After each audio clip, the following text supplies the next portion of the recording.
Listeners, কথা বাড়াবো না, মূল ঘটনাতে চলে যাব। তবে ঘটনাতে যাওয়ার আগে ছোট্ট কিছু কথা যেগুলো বলতেই হয়। আমাদের এই ভিডিওর লাইক বাটনে প্রেস করতে কিন্তু ভুলবেন না। আর আমাদের এই ভিডিওটার লিঙ্কটাও আপনারা আপনাদের আইডিতে শেয়ার করতে পারেন। আপনারা অনেক মেসেঞ্জার গ্রুপের সাথে যুক্ত আছেন, অনেক ফেসবুক গ্রুপের সাথে যুক্ত আছেন, তারপর হোয়াটসঅ্যাপ গ্রুপের সাথে যুক্ত আছেন।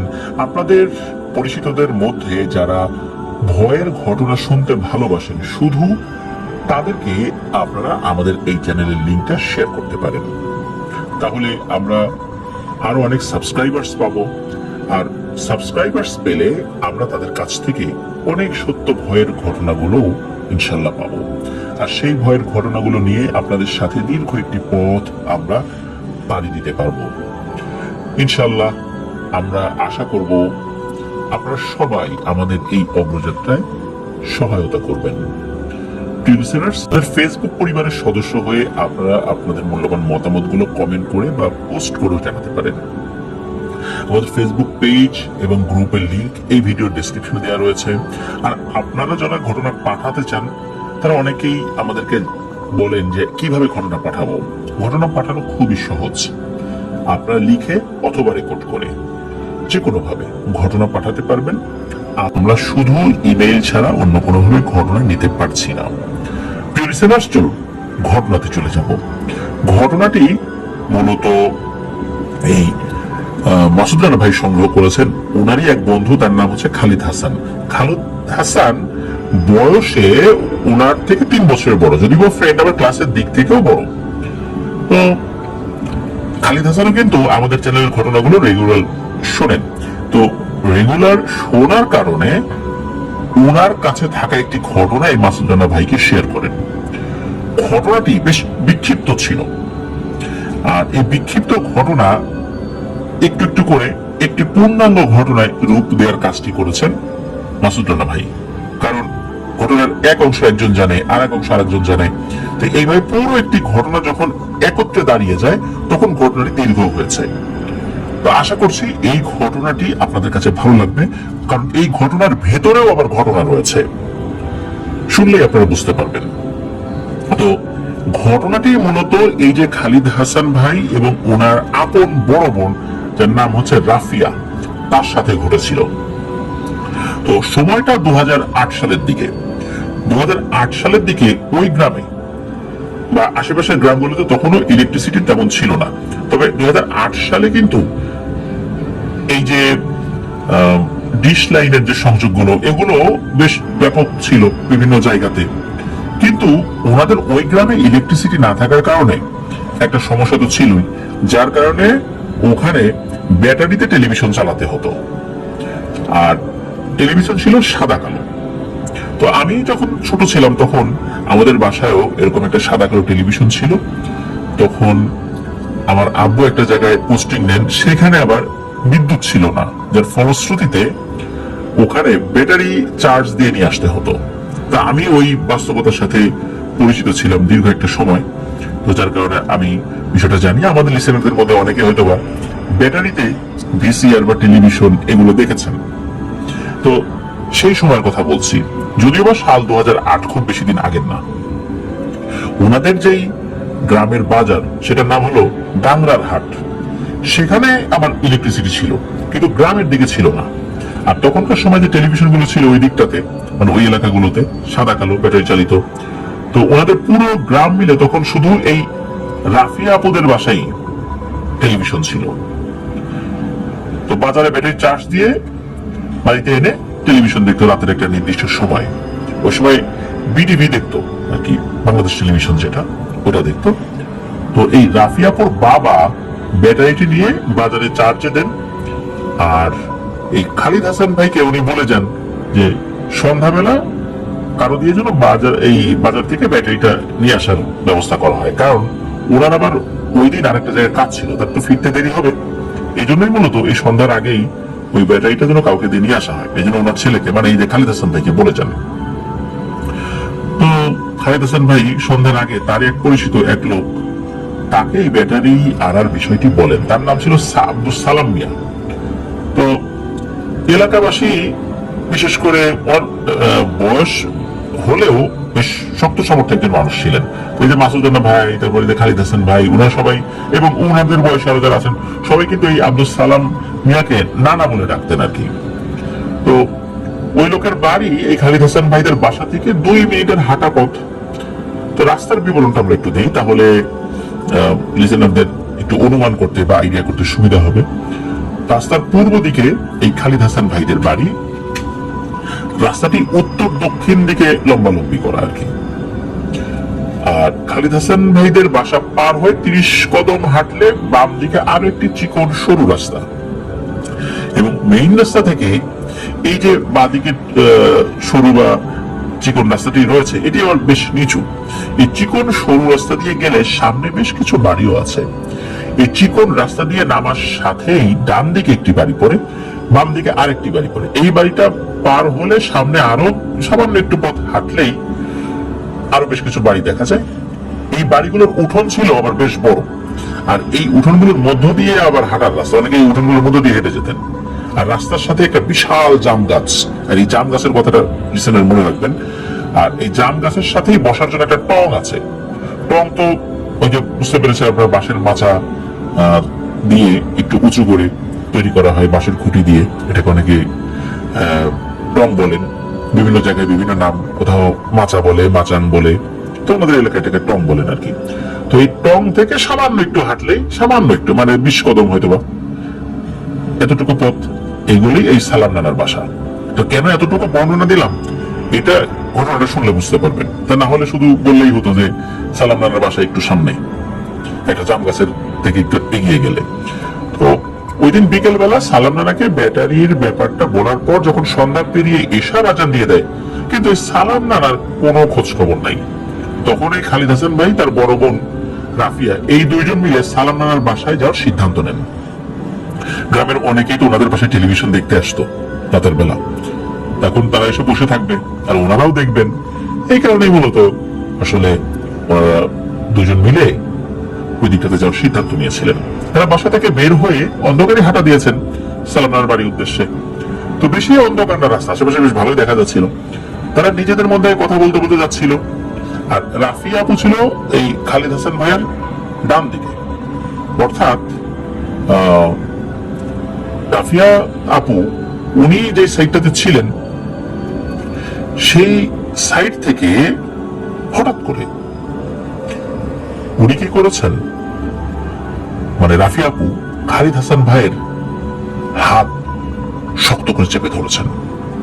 হঠাৎ করে তার বড় বোন তার হাত শক্ত করে চেপে ধরেছে এত জোরে,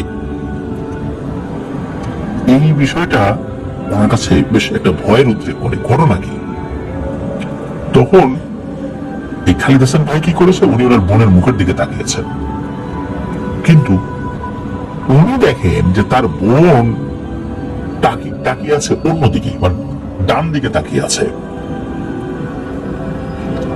আসলে ব্যাপারটা কি ছিল, তার বোন যেদিকে তাকিয়ে আছে ওই দিকে তাকিয়ে খালিদ হাসান ভাইও দেখতে পান ভয়ঙ্কর একটা জিনিস। মূলত ওই জিনিসটা দেখেই রাফি আপু খালিদ হাসান ভাইয়ের হাত চেপে ধরেছেন।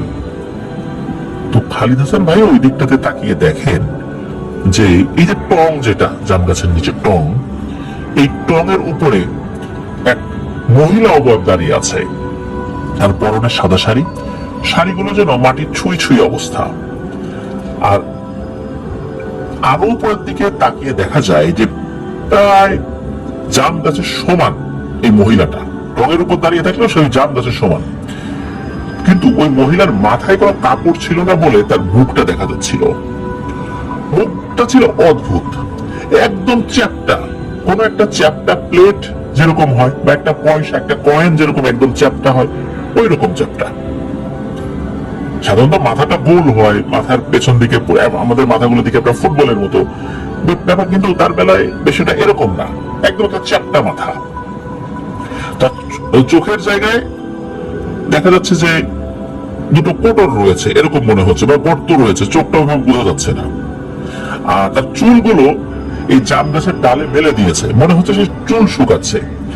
আর দুই হাত দিয়ে জাম গাছের একটি ডাল ধরে আছে এবং মাথা নিচু করে তাদের দিকে তাকিয়ে আছে। মনে হচ্ছে যে ওই অবয়বটি তাদের দিকে তাকিয়ে বেশ অবাক হয়েছে। হঠাৎ করে সে মানুষ দেখেছে, বিষয়টা এরকম মনে হয়েছে আর কি। মানে সেও যে ইচ্ছা করে তার সামনে এসেছে, বিষয়টা এরকম মনে হচ্ছিল না।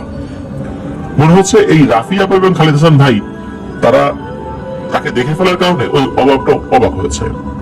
আর অবাক হয়ে ওই মহিলা অবয়বটি কি করেছে, তার শরীরটা স্থির রেখে মাথাটা লম্বা করে, মানে গলাটা লম্বা হয়ে গেছে, লম্বা হয়ে এই খালিদ ভাই এবং রাফি আপুর দিকে নামিয়ে আছে।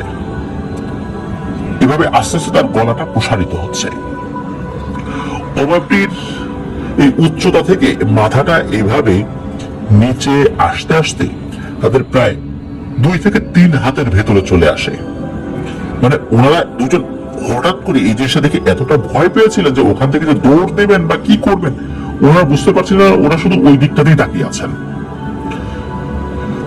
তবে একটা সময় বুঝতে পারেন যে এখন দৌড় দেওয়ার দরকার। তখন এই খালিদ হাসান ভাই কি করেছেন, রাফি আপুর হাত ধরে হ্যাচকা টান দিয়েছেন। হ্যাচকা টান যখন দিয়েছেন তখন এই রাফি আপুর সেন্স কিছুটা ফেরত এসেছে।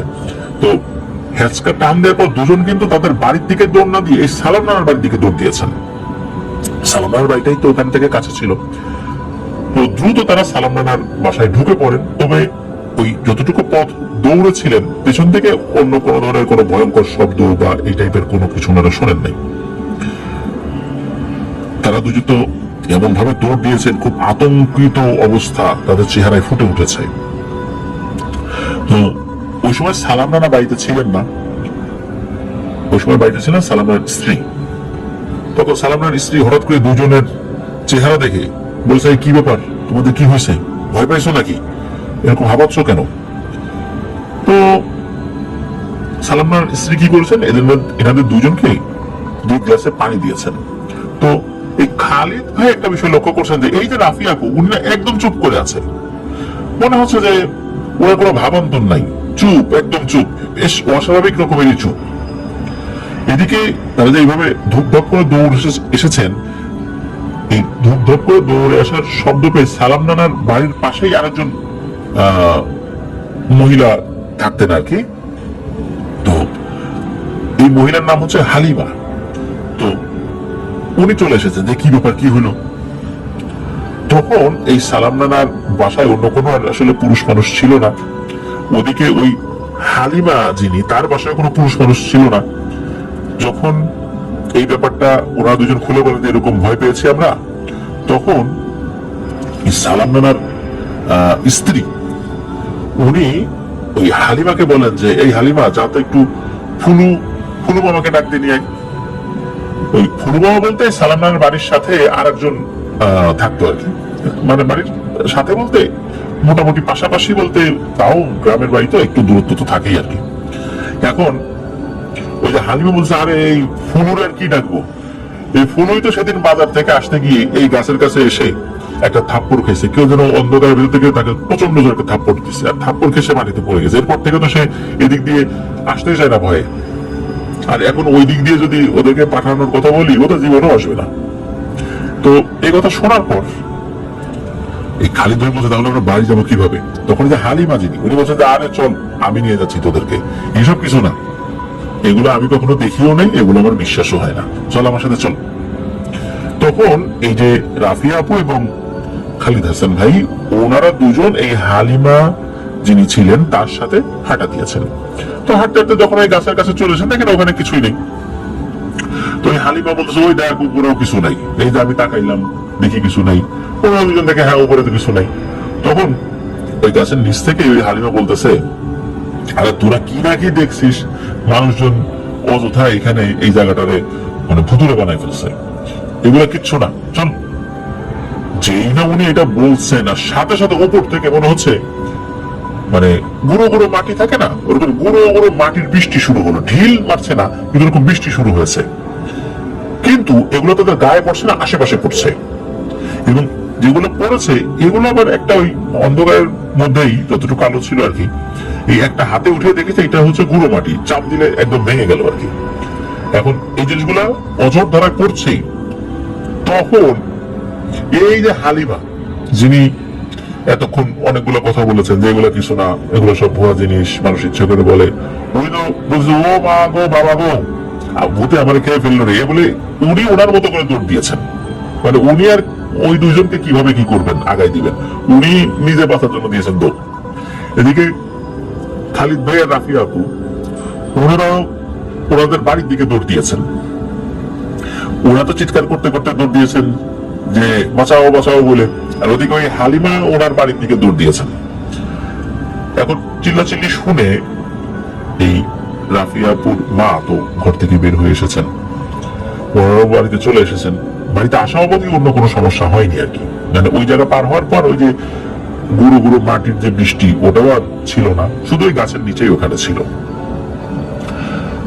খালিদ ভাই বাড়িতে ঠিকঠাক মতো পৌঁছে রাফিয়া আপু দরজার সামনে গিয়েই সেন্স হারিয়ে ফেলেন, মাটিতে লুটিয়ে পড়েছেন, তাকে ধরাধরি করে ঘরে নিয়ে যাওয়া হয়। এদিকে খালিদ ভাই তো ভয় একদম থ হয়ে গেছে। তখন তার মা যখন জিজ্ঞেস করছে কি হয়েছে, তখন সব ঘটনা খুলে বলেন। আর ইতিমধ্যে এই সালাম নানাও ব্যাটারি নিয়ে হাজির হয়েছে, কারণ উনি বাজারে অন্য কোনো কাজ ছিল, এই জন্য আসতে দেরি হয়েছিল আর কি। তো রাফিয়াপুর মা সালাম নানাকে বলেন যে মসজিদের ইমাম সাহেবকে একটু নিয়ে আসতে। তো কিছুক্ষণের মধ্যে ইমাম সাহেবকে বাসায় নিয়েও আসা হয়। ইমাম সাহেব সব শোনার পর বলেন যে আসলে আমি তো সাধারণ ঝাড়ফুঁক করি, আর এই যে ব্যাপারটা এটা নিয়ে তো আমি আসলে কাজ করি না, বা আমার এগুলোর অভিজ্ঞতাও নাই, বা আমি এটা কাজ করতে গেলেও এটার কোনো ফল হবে না। আমি সাধারণভাবে ঝাড়ফুঁক করে দিচ্ছি, আপনারা ভালো কোনো হুজুর বা কবিরাজ দেখান, সেটাই ভালো হবে।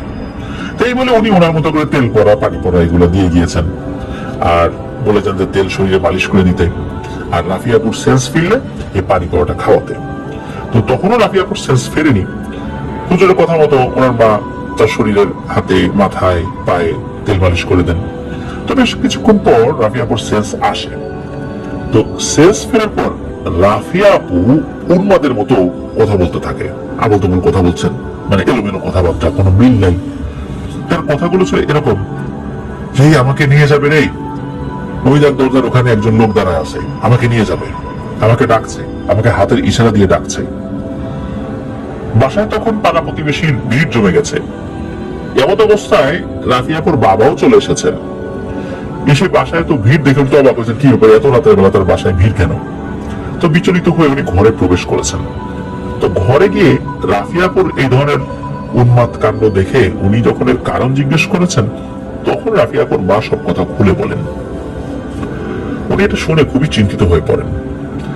ওই দিন রাত্রে বাড়ির কারো তেমন আর ঘুমই হয় নাই। পরের দিন সকাল হতেই রাফিয়াপুর বাবা কাল বিলম্ব না করে বের হন ভালো একজন হুজুরের সন্ধানে। দুপুরের আগেই একজন কবিরাজকে উনি নিয়ে হাজির হন বাসায়। কবিরাজ এসে আসন পেতেছেন। অনেক চেষ্টা করার পরও জিন হাজির করতে ব্যর্থ হয়েছেন। তো কবিরাজ খুব অবাক হন, কারণ হচ্ছে তার কবিরাজি জীবনে এটাই প্রথম ঘটনা যে উনি জিন হাজির করার চেষ্টা করছেন, কিন্তু জিন আসেই নাই। এমন হয়েছে যে এসেই চলে গেছে, কিন্তু আসেই নাই। ওরা দীর্ঘ কবিরাজি জীবনে এমনটা হয়নি।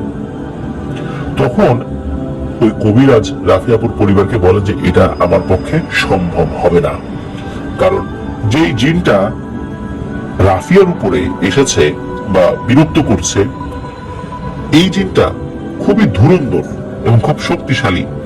আমার এই রুকিয়াতে কাজ হচ্ছে না, ও আসছে না। আপনারা আমার থেকে আরো ভালো কোনো হুজুর বা কবিরাজ দেখান। এটা বলে কবিরাজ ওখান থেকে চলে যান। তো বাসার সবাই আরো চিন্তিত হয়ে পড়েন যে ওনার মতো এরকম লোক উনিও পারলেন না, জিনই হাজির হলো না, ব্যাপারটা কি? ওই দিন রাত্রে আবার শুরু হয় সমস্যা। রাত হলেই রাফিয়া আপু আবার উন্মাদ হয়ে ওঠেন আর বলতে থাকেন, ওই দেখো একটা ছায়া, ও আমাকে ডাকছে, ওর সাথে যেতে বলছে। বাড়ির লোকজন আশেপাশে লক্ষ্য করেন, ওনারা আবার কিছু দেখতে পান না। তো বাসার মানুষ অনেক চেষ্টার পর রাফিয়াপুকে শান্ত করেন এবং ঘুম পাড়িয়ে দেন। রাফিয়াপুর মা বাবা নিজেদের মধ্যে আলোচনা করতে থাকেন যে আসলে ব্যাপারটা কি হচ্ছে। এখন ওনারা আলোচনা করছেন, আচ্ছা ঘটনা যেখানে ঘটেছে তখন তো এরা দুজন ছিল, কিন্তু খালিদের সাথে কিছু হচ্ছে না, শুধু রাফিয়ার সাথে কেন হচ্ছে? হিসাব অনুযায়ী তো খালিদের সাথে সমস্যা হওয়ার কথা, কিন্তু রাফিয়ার সাথেই কেন হচ্ছে? এই ব্যাপারটা ওনারা বুঝতে পারছেন না। তো ওই দিন ঘটনাস্থলে তারা যে অবয়বটা দেখেছিল সেটা কিন্তু মহিলা অবয়ব ছিল, কিন্তু মহিলা অবয়ব সাধারণত কোনো মহিলাকে ধরে না, পুরুষ অবয়বকে ধরে। আবার পুরুষ অবয়ব বা পুরুষ জিনেরা নারী সদস্যদেরকে ধরে বা নারীদেরকে ধরে। কিন্তু এইখানে ব্যাপারটা একটু ভিন্ন। হিসাব অনুযায়ী ওই নারী অবয়বটা কিন্তু খালিদ ভাইকে ধরার কথা, কিন্তু কেন ধরছে না এই বিষয়টা নিয়ে তার মা বাবা আলোচনা করছেন। তারাও তো গ্রামের মানুষ, তারা তো ছোটবেলা থেকে এই বিভিন্ন ধরনের জিনাধারা দেখে এসেছেন, কবিরাজদেরকে দিয়ে জিন ছাড়ানো দেখে এসেছেন। তো তাদের এই দীর্ঘ সময়ের যে অভিজ্ঞতা সেটা নিয়ে আলোচনা করছিলেন। আর একটা ব্যাপার সেটা হলো রাফিয়া আপু যে অবয়বটা দেখছিলেন, রাফিয়া আপু বলেছিলেন ওইটা একটা ছেলে অবয়ব, একটা পুরুষ অবয়ব। তাহলে ওই গাছের ওখানে ছিল একটা নারী অবয়ব আর এইখানে একটা পুরুষ অবয়ব, এইটা কি? আসলেই তো বিষয়টা মনে হচ্ছে জটিল। তো ওরা দুজন এসব আলোচনা করে না কিছুই মিলাতে পারছিলেন না। তো আলোচনার এক পর্যায়ে ওনারা ঘুমিয়েও যান। রাফিয়াপুর ঘরেই আসলে ওনারা ঘুমিয়েছেন। তো তাদের ঘর তিনটা কিন্তু একই লাইনে, একটা ঘর দিয়ে আর একটা ঘরে যাওয়া যায়। আর রাফিয়াপুর বাবা ঘুমান তার পাশের রুমেই আর খালিদের সাথে। আর মাঝরাতে ঘুম ভেঙে যায় রাফিয়াপুর মায়ের। তিনি খেয়াল করেন যে এই রাফিয়াপুর বিছানায় নেই। তিনি ভাবলেন হয়তো সে ওয়াশরুমে গেছে। তো তিনি একটা জিনিস লক্ষ্য করলেন যে বিছানায় কিন্তু টর্চ পড়ে আছে। আর রাতে যদি কেউ বাইরে যেতে শুধু টর্চ নিয়ে যাবে, যেহেতু ওনাদের গ্রামে তখন ইলেকট্রিসিটি আসেনি। তিনি কি করলেন, টর্চটা জ্বালিয়ে দরজার দিকে বেড়েছেন। তো দরজার দিকে জ্বালিয়ে তো অবাক হয়ে গেছেন যে রুমের দরজাটা ভেতর থেকে দেয়া। তাহলে রাফিয়া কোথায় গেল? উনি তো তাড়াহুড়া করে উঠেছেন, উঠে ওই যে এক ঘর থেকে আরেক ঘর তো দরজা দিয়ে যাওয়া যায়, উনি খালিদের রুমে গিয়েছেন। গিয়ে দেখেন খালিদ তার বাবার সাথে ঘুমাচ্ছে, ওই ঘরের দরজাও ভেতর থেকে লাগানো। তখন উনি তাড়াহুড়ো করে দরজা খুলে বাইরে বের হন এবং রাফিয়াকে খুঁজতে থাকেন। তিনি ওয়াশরুমের দিকে যেতে থাকেন। বলে রাখা দরকার যে এই ওয়াশরুমটা ছিল বাসার পূর্ব দিকে, আর ওয়াশরুম যেখানে ছিল সেখানে ছিল তাদের নিজেদের একটা পুকুর, বেশ বড় একটি পুকুর। ওই পুকুরের চারদিকে আবার বেশ উঁচু পাড় ছিল। পুকুরের এক মাথায় ছিল পুকুরের ঘাট, আর পুকুরের অন্য মাথায় ছিল ওয়াশরুম। গ্রামের ওয়াশরুম গুলো তো বাড়ি থেকে দূরেই থাকে একটু, তো ওনাদেরটা বেশ ঘর থেকে একটু দূরেই ছিল। তো এই রাফিয়াপুর মা যখন ওয়াশরুমের কাছে চলে এসেছেন তখন একটা ভয়ঙ্কর ব্যাপার লক্ষ্য করেন, যেটা লক্ষ্য করে চমকে যান এবং ভয়ঙ্কর। উনি লক্ষ্য করেন এই রাফিয়াপু পুকুর ঘাটে নামছে, পুকুর ঘাটে সিঁড়ি দিয়ে। আর নামছে বলতে অলরেডি নেমে গেছে, এবং নেমে ইতোমধ্যে পানি তার হাঁটু ছুঁই ছুঁই করছে। এইটা দেখে তো রাফিয়াপুর আম্মু প্রচন্ড জোরে এক চিৎকার দেন। কিন্তু রাফিয়াপু কিন্তু সব কোনো শব্দই শুনছে না, উনি আস্তে আস্তে নেমেই যাচ্ছেন। রাফিয়াপুর আম্মু দৌড়ে গিয়ে রাফিয়াপুর হাত টেনে ধরেন এবং হেঁচকা টানে পানির উপর থেকে তুলে আনেন। আর পানি থেকে যখনই উপরে নিয়ে এসেছেন তখন রাফিয়া আপু মাটিতে লুটিয়ে পড়েন। এদিকে রাফিয়াপুর আম্মু তো চিৎকার চেঁচামেচি শুরু করেছে। তো চিৎকার শুনে রাফিয়াপুর বাড়ির অন্য সদস্য যারা, মানে রাফিয়াপুর বাবা এবং আরো যারা আছেন, তারা তো ঘুম থেকে উঠে গেছেন, তারা ওখানে চলে এসেছেন। রাফিয়াপুরকে ধরাধরি করে রুমে নিয়ে যাওয়া হয়। তবে রাফিয়াপুর আম্মু কিন্তু শুধু এই ব্যাপারটা দেখা ছাড়া, যে তার মেয়ে বাড়িতে নেমে যাচ্ছে, এটা দেখা ছাড়া আশেপাশে অন্য কোনো অবয়ব বা ভয়ঙ্কর কিছু দেখেন নাই ওই সময়। রাফিয়াপুর মায়ের কাছে সব শুনে পরিবারের সদস্যরা, বিশেষ করে রাফিয়াপুর বাবা, আরো চিন্তিত হয়ে পড়েন। তো ওই রাত্রে তো আসলে আর কিছু করার উপায় ছিল না। তো ভোরবেলা তার বাবা বেরিয়ে পড়েন। তবে ভোরবেলাও রাফিয়াপুর সেন্স ফেরত আসে। তো রাতের ব্যাপারে যখন তাকে জিজ্ঞেস করা হয়, কিন্তু সে কিছু মনে করতে পারে না যে আসলে কি হয়েছে না হয়েছে। আর একটা লক্ষ্য করার বিষয় হলো এই 3 দিনেই রাফিয়াপুর শরীর অনেকটাই শুকিয়ে গেছে। তার বাবা কিন্তু এই ভোরবেলায় বেরিয়ে গেছিলেন ওই যে ডাবুর হেলেন গ্রাম থেকে আরো 2 গ্রাম পরে আর একটা গ্রাম আছে, ওখান থেকে একটা কবিরাজ নিয়ে আসেন। এই কবিরাজটাও অত্র অঞ্চলের নাম করে একজন কবিরাজ ছিল, তার নাম হলো দুলু কবিরাজ। এই দুলু কবিরাজ এই এলাকার বেশ কিছু সমস্যার সমাধান করেছিলেন আগে। তিনি যখন বাড়িতে আসেন সব শুনে একটু চিন্তিত হয়ে পড়েন। তার চোখে মুখে ভয়ের চিহ্ন লক্ষ্য করা যাচ্ছিল। তো কবিরাজ তার যেই ধরনের কাজ আসন পেতেছেন, তো এই আসনের মধ্যেই দুটো বৃত্ত এঁকেছেন। তো উনি ওনার মতো করে শুরু করেছেন কাজ। রাফি আপুকে একটি বৃত্ততে বসিয়ে দিয়েছেন আর অন্য বৃত্ততে উনি নিজে বসেছেন। তা কবিরাজ তার মতো করে রুকিয়া শুরু করেছেন। অনেকক্ষণ হয়ে যাওয়ার পর রাফি আপুর গায়ে একটু ঝাঁকুনি শুরু হয়। তখন কবিরাজ বুঝতে পারেন যে জিন হাজির হয়েছে। কবিরাজ জিনকে প্রশ্ন করতে থাকেন, তোর নাম কি, কেন এসেছিস, কি চাস, ইত্যাদি ইত্যাদি, যেগুলো সচরাচর করেন আর কি কবিরাজরা। কিন্তু রাফি আপুর শুয়ে থাকা জিনটি কোনো উত্তর দেয় না, রাগান্বিত চোখে উল্টো তাকিয়ে থাকে কবিরাজের দিকে। রাফি আপুর মুখে এক ধরনের পৈশাচিক মুচকি হাসির ছাপ দেখতে পাওয়া যায়। কবিরাজ এটা দেখে বেশ ভয় পান। মনে হচ্ছিল এই হাসিটা তার খুবই পরিচিত, যেমন হাসি উনি আগেও দেখেছেন, কিন্তু কোথায় দেখেছেন ওই মুহূর্তে মনে করতে পারছিলেন না। তখন রাফি আপুর শুয়ে থাকা জিনটি বলে, কিরে দুলু, ভুলে গেলি আমাকে এত তাড়াতাড়ি? তোর তো এত তাড়াতাড়ি ভুলে যাওয়ার কথা না। এই কণ্ঠটা ছিল ভারী পুরুষালী কণ্ঠ। তো জিনের এই কথা শুনে কবিরাজ চমকে ওঠেন, আর তখন রাফি আপু পৈশাচিক হাসিতে ফেটে পড়েন। একটু আগে তো মুচকে হাসি দিচ্ছিলেন, এবার অট্ট হাসি শুরু করেছেন। তখন কবিরাজ বলেন, ও তুই তুই তাহলে এর উপর ভর করেছিস? এই কথাগুলো কিন্তু রাফি আপুর পরিবারের সবার মাথার উপর দিতেছে। আসলে বলতেছেটা কি?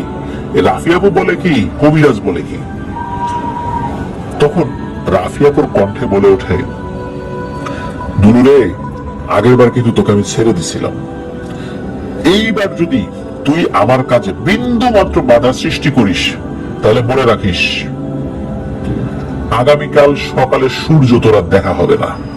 আর তুই কিন্তু আমাকে ভালো করে চিনিস, আর তুই এটাও জানিস যে তোর বাপেরও ক্ষমতা নাই আমাকে আটকানোর। তুই এই মেয়েকে কি করে বাঁচাবি, যেখানে তোর নিজের প্রাণ নিয়ে টানাটানি। এই কথা বলার পরই রাফি আপু মাটিতে লুটিয়ে পড়েন।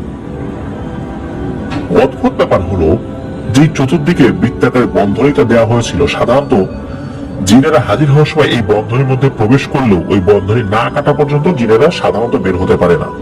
হ্যাঁ, বের হতে পারে, প্রচন্ড শক্তিশালী জিনেরা তারা বের হয়ে যেতে পারে। এই জিনটা বের হয়ে চলে গেল, তার মানে বোঝাই যাচ্ছে এই জিনটা প্রচন্ড শক্তিশালী। কিন্তু আসলে ব্যাপারটা কি? কবিরাজকে কেন এই ধরনের রহস্যজনক কথা বললো, আর কবিরাজই বা কেন এভাবে কথা বললো তার সাথে? নিশ্চয়ই এই ব্যাপারটার মধ্যে কিছু ব্যাপার রয়েছে। তো যাই হোক, রাফি আপু যখন মাটিতে লুটিয়ে পড়েছেন সেন্সলেস হয়ে, কবিরাজ তাকে ঘরে শুয়ে দিতে বলেন এবং রাফি আপুর পরিবারকে কবিরাজ বলেন যে এই কাজ তার দ্বারা হবে না। তখন বাড়ির লোকজনের কারণ জানতে চাইলে কবিরাজ কিছু বলতে চান না। তো অনেক জোরাজোরির এক পর্যায়ে কবিরাজ বলা শুরু করলেন। কবিরাজ বললেন যে সালটা তখন 1996। তখন ওনাদের গ্রামে যে নদীটা আছে, এই নদীটা হলো তিস্তা নদী। এই নদী এখনকার মতো এই অবস্থানে ছিল না, এই নদী ছিল আরো পশ্চিম দিকে। আর এখন যে নদী আছে সেখানে ছিল জনবসতি, মানে ওই জায়গাটা ভেঙে গেছে আর কি, ভেঙে মানে ওরকম অবস্থা হয়ে গেছে আর কি। তো এখন যে বাজার আছে ডাঙ্গার হাট, এটিও ছিল ওই নদীর মধ্যে, পরবর্তীতে চর জেগেছে হয়েছে আর কি একটা বাজার। তো একদিন সকালবেলা কবিরাজের বাসায় তার পরিচিত এক লোক আসেন, এসে কবিরাজকে এক জিনে আক্রান্ত রোগের কথা বলেন। লোকটির নাম ছিল জব্বার হোসেন আর রোগীর নাম ছিল রহমত হোসেন। মূলত এই জব্বার রহমত তার বাপ বেটা আর কি। তো রহমত হচ্ছে এই জব্বার সাহেবের ছেলে। তো কবিরাজ জিজ্ঞেস করেন কি হয়েছে, তখন এই জব্বার নিয়ে বলতে থাকেন যে তার একমাত্র ছেলে রহমত, তার বয়স 19 বছর। এই রহমত একদিন বাজারে যায়, তার বন্ধু বান্ধবদের সাথে আড্ডা দিতে গিয়েছে আর কি, আড্ডা দেয়। আড্ডা শেষে গ্রামের রাস্তা ধরে বাড়ির দিকে হাঁটা শুরু করেছেন রহমত। তো তখনকার যে গ্রাম 1996 সালে, যেখানে 2008 সালে গ্রাম ইলেকট্রিসিটি আসে না ওই সাইডে, 96 সালের কথা তো বুঝতেই পারছেন টিভিসিরাস। তো তখনকার যে গ্রাম আর বাজার যেগুলো ছিল, এগুলো কিন্তু একটু দূরত্বেই থাকে আর কি। বাজারটা একটা নির্দিষ্ট জায়গায় থাকে, এখনকার মতো যেরকম বিভিন্ন জায়গায় দোকান বসেছে, তখন কিন্তু এরকম দোকান এতটা পাওয়া যেত না। তো ওই রহমতের বাড়িটা ছিল ওই বাজার থেকে পায়ে হাঁটা প্রায় 25 মিনিটের রাস্তা। তো রাস্তাটা ছিল একদম সোজাসুজি, আর রাস্তার দুই ধারে ফাঁকা মাঠ আর বাঁশ গাছ। তো রহমত তার বাকি বন্ধুদের বিদায় দিয়ে তার সাথে এক বন্ধুকে নিয়ে হাঁটা দেন। তার বন্ধুর বাড়িও ছিল তার বাড়ির দিকে। তো দুজনে গল্প করতে করতে হাঁটছেন। তো এই বন্ধুটার নামটা কবিরাজ বলতে পারেনি, তার বন্ধুর নাম কি ছিল, অনেকদিন হয়ে গেছিল। তো যাই হোক, তো একসময় রহমতের যে বন্ধু ছিল সে তার বাড়ির কাছে চলে আসে এবং রহমতকে বিদায় দিয়ে সে তার বাড়ির ভিতরে ঢুকে যায়। এখান থেকে রহমতের বাড়ি যেতে লাগবে প্রায় 15 মিনিট। তো রহমত হাঁটা দেন তার বাড়ির দিকে। তার ওয়াশরুমে যাওয়ার জন্য একটা চাপ অনুভব করেন। তো সে রাস্তার সাইডে একটা ঝোপের পাশে জল বিয়োগ করতে বসেছেন। তো ওই ঝোপের কাছে ছিল একটা বিশাল শিমুল গাছ। এই শিমুল গাছের সাইডে উনি জল বিয়োগ করেছেন। তো রহমত খেয়াল করেন যে হঠাৎ করে গাছটা কেমন যেন নড়ে উঠলো। তো উনি আশেপাশে খেয়াল করেন কি ব্যাপার, আশেপাশে বাতাস উঠেছে কিনা, কিন্তু না, বাতাস তো নাই কোথাও। কিন্তু গাছটা নড়তেছে কেন? গাছটা শুধু ডালপালা নড়ছে বিষয়টা এরকম না, মনে হচ্ছে শেকড় সহ নড়ছে। তো তিনি উঠে দাঁড়িয়েছেন, গাছের উপরের দিকে তাকান। উপরের দিকে তাকিয়ে চাঁদের আলো যতটুকু ছিল আশেপাশে সেটাতেই উনি এক অদ্ভুত এবং ভয়ানক জিনিস দেখেন। উনি দেখেন গাছের একটা বড় ডালে একটা নিকোষ গুমট অন্ধকার জমে আছে। মানে ওই জায়গাটা প্রচন্ড অন্ধকার, আর ওইটাতে একটা অবয়ব, এটা বোঝা যাচ্ছিল। আর এটাও বোঝা যাচ্ছিল যে ওই অবয়বটা দুটো চোখ রয়েছে, লাল দুটো চোখ। এটা মিটিমিটি করে জ্বলছে, খুব জল জল করে জ্বলছে, বিষয়টা এরকম না, মিটিমিটি করে চলছে। আর মনে হচ্ছে ওই অবয়বটা তার দিকে খুব ভয়ঙ্কর লাগান্বিত ভাবে তাকিয়ে আছে। শুধু চোখ দুটি দেখা যাচ্ছে, চোখ দুটো দেখে উনি বুঝেছিলেন বিষয়টা এরকম। এটা দেখে যখনই উনি চিৎকার দিয়ে দৌড় দিয়ে যাবেন, তখনই কি হয়েছে, গাছের উপর থেকে একটা আগুনের গোলা এসে তার পায়ে আঘাত করে। গ্রামের ভাষায় নাকি এটাকে আগুন দিয়ে ঢিল দেয়া বোঝায়। তো এই আগুনের ঢিল খেয়ে ওই রহমত মাটিতে পড়ে যান এবং কাতরাতে থাকেন। আশেপাশে বাড়ি নেই, ঘর নেই যে ওনার চিৎকার চেঁচামেচি কেউ শুনবে। মাটিতে হামাগুড়ি দিয়ে পালিয়ে যেতে চান, যেহেতু তার পায়ে কোনো শক্তি পাচ্ছিলেন না তখন হঠাৎ করে কে যেন এসে পেছন থেকে তার মাথা মাটিতে চেপে ধরেন এবং গোমড়াতে থাকেন। রহমত তো নিঃশ্বাস নিতে পারছিল না ঠিক মতো। নিঃশ্বাস নেওয়ার চেষ্টা করলে রাস্তার ধুলো মাটি তার নাকে ঢুকে যাচ্ছিল। একসময় এই রহমত সেন্স হারিয়ে ফেলেন। এইদিকে তার পরিবারের লোক তো চিন্তিত হয়ে পড়েছে, অনেক রাত হয়েছে কিন্তু রহমত বাড়ি ফিরছে না। তখন এই জব্বার হোসেন তার ছোট ভাইকে ডাক দেন এবং বলেন যে তোমার ভাতিজা তো এখন আসলো না, এখন কি করা যায়, চলো বাইরে যাই, ওকে খুঁজে নিয়ে আসি। তখন তারা দুজন মিলে বাইরে বের হয়েছেন রহমতকে খুঁজতে। তো তারা বাজারের দিকে হাঁটা দিয়েছেন। তারা হাঁটতে হাঁটতে যখন শিমুল গাছের কাছে এসেছেন, তারা দেখেন শিমুল গাছের সাথে হেলাল দিয়ে একটা অবয়ব পড়ে আছে দেখা যাচ্ছে। তো তারা দূর থেকে বুঝতে পারেন যে এটা কোনো মানুষ। আর যখন কৌতূহলী হয়ে একটু কাছে গিয়েছেন, তখন দেখেন এটা রহমত। সে সেন্স হয়ে পড়ে আছে, আর তার গায়ে মাটিটা ঠিক এগুলো মাখানো আর কি, ধুলোবালি একদম, তার শার্ট লুঙ্গি খুব বাজে অবস্থা আর কি। তো রহমতকে এই অবস্থায় দেখে তারা তো ধরাধরি করে বাড়িতে নিয়ে আসছেন। ওই অবস্থায় গোসল করিয়েছেন, বিছানায় শুইয়ে দেন। ফজরের আজানের সময় হলে রহমতের সেন্স ফেরে। সেন্স ফেরার পরে রহমত তো কান্না শুরু করে দিয়েছেন, ভয় পেতে থাকেন। তার পায়ে নাকি অনেক ব্যথা। তার পরিবারের লোকজন যখন জানতে চান কি হয়েছে, তখন শুরু থেকে সব কথা খুলে বলেন যে কি হয়েছে। তার বাবা কথা শুনে তো অনেক রেগে গিয়েছেন, গালিগালাজ করতে থাকেন। তখন এরই মধ্যে উনি রহমতের লুঙ্গিটা হাঁটু পর্যন্ত উঠিয়েছেন এবং দেখেন যে আসলেই তো তাই। একটু আগে অন্ধকারের ভিতরে মানে আফসা আলোতে গোসল করিয়েছেন, তো তাকে অতটা খেয়াল করেন নাই, কিন্তু এখন দেখা যাচ্ছে যে তার পায়ের হাঁটু পর্যন্ত কালো দাগ হয়ে গেছে। মনে হচ্ছে কেউ আগুন দিয়ে ঝলসে দিয়েছে।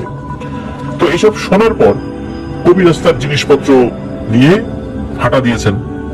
যখন এই যে জব্বার হোসেন উনি যখন কথা বলেছেন, কবিরাজ তো রহমতের চিকিৎসা করার জন্য হাঁটা দিয়েছেন তাদের বাড়ির দিকে। তো কবিরাজ বাড়ির ভিতরে প্রবেশ করেছেন। তিনি রহমত হোসেনের ঘরে ঢুকেছেন এবং ঘরে ঢুকে দেখতে পেলেন যে রহমত একদম স্বাভাবিক আছে। মানে জিনে আক্রান্ত হলে যেরকম মানুষ অস্বাভাবিক আচরণ করে, যেমনটা রাফিয়া আপু করছিল, বিষয়টা এরকম না, একদম স্বাভাবিক আর কি। যাই হোক, কবিরাজ কি করেছেন, মানে যে দুলু কবিরাজ, উনি আসন পেতেছেন এবং জিন হাজির করেছেন। তো জিন হাজির হয় রহমতের শরীরে। কবিরাজ জিনকে প্রশ্ন করেন যে রহমতের পিছনে কেন লেগেছে। তখন রহমতের গলা দিয়ে মেয়েলি কণ্ঠ বের হচ্ছে। তখন ওই মেয়েলি কণ্ঠে বলছে যে আমি ওই শিমুল গাছে থাকি অনেক